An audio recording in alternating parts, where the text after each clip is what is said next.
Kak. Boleh. Jadi pertanyaan pertama, apa saja bentuk kenakalan yang sering terjadi di sekolah ini?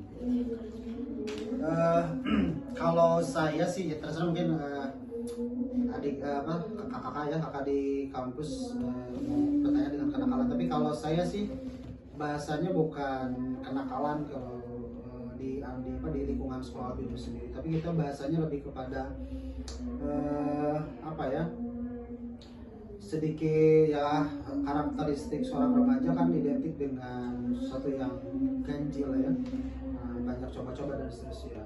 Kalau sebutnya kenakalan kayak khawatirnya lebih kepada ya anak mindsetnya lebih ke nakal dan seterusnya.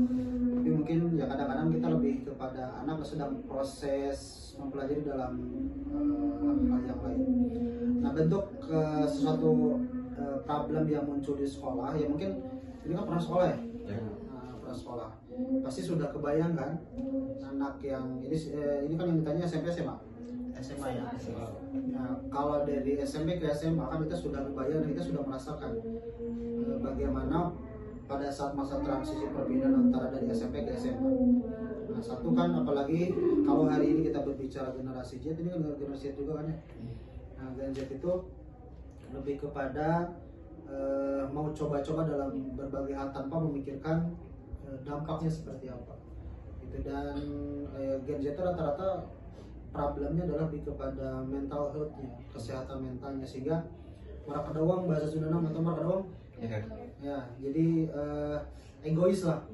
Nah, egois, keinginan tahunya ingin dibuktikan, apapun yang dia pikirkan diinginkannya harus terwujud dan seterusnya, sehingga susah diintervensi dan seterusnya. Nah, kembali kepada yang muncul di sekolah Al-Biruni sendiri, sebetulnya di SMA karena kita adalah sekolah inklusif, jadi berbagai hambatan kita menerima juga, sehingga kalau di sekolah kita bisa disimpulkan bahwa problem yang muncul itu tidak seperti di sekolah-sekolah negeri. Kalau negeri kan pernah ada tawuran lah, pernah ada konflik berkelahi dan seterusnya. Ya mungkin di sini hanya sebatas satu yang tidak aneh di sekolah tuh muncul antara saling bercandaan yang berlebihan, olok-olok, kemudian ya sedang interaksi dengan lawan jenis, kemudian ya ketika ketahuan ada laporan mungkin di luar ada yang nyoba-nyoba kayak atau rokok ya. Nah, itu sih kurang lebih yang kayak bolos, kemudian berkelahi dengan suara yang lain tidak, karena memang di sekolah kita tuh anak-anaknya kebanyakan yang di drop sama orang tuanya ya, sama supirnya. Jadi di drop pagi pulang sore, dan itu pun ada yang bertanggung jawab. Jadi kalau yang mobilitasnya seperti negeri kan bawa motor sendiri, nah di sini sangat sedikit. Kalaupun yang bawa motor di sini kan mereka bisa dipastikan langsung pulang, dan kalaupun mengerjakan pekerjaan tugas-tugas yang di luar di mata pelajarannya tidak di luar sekolah, ya kadang-kadang di rumah anak itu sendiri atau di sekolah sampai sore. Jadi kenakalannya saya kesimpulan kenakalan itu hanya sebatas bahasanya mungkin ya, anak sekarang bahasanya kasar, interaksi lawan jenis, kemudian ada yang tidak mengerjakan tugas, kemudian ya lebih ke attitude lah gitu, PR-nya di situ.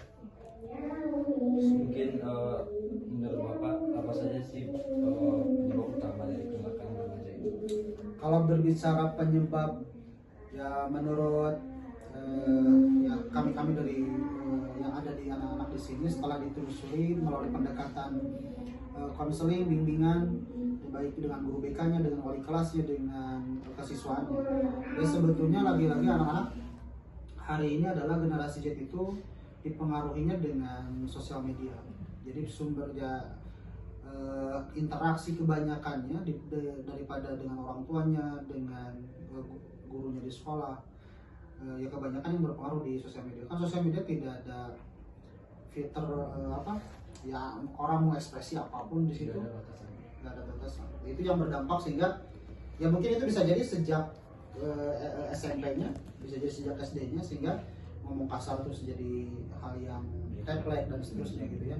Nah, satu penyebabnya dari gadget sebagai teman kesehariannya, yang kedua lingkungan, ya lingkungan, entah lingkungan di kompleknya, di karang tarunanya, di situ yang menjadi penyebab tidak punya filter. Nah, makanya di sekolah selalu disosialisasikan dengan bagaimana punya membawa ciri khas sekolah itu harus tidak hanya di sekolah saja tapi ketika di luar sekolah. Nah gitu.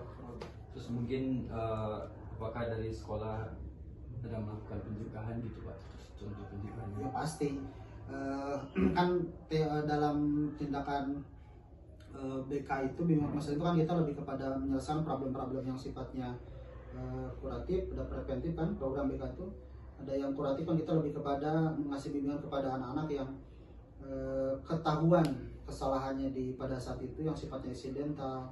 Contoh anak yang berperilaku terlambat datang ke sekolah itu kan langsung ditindak, langsung kasih teguran, kasih ditanya, diajak ngobrol.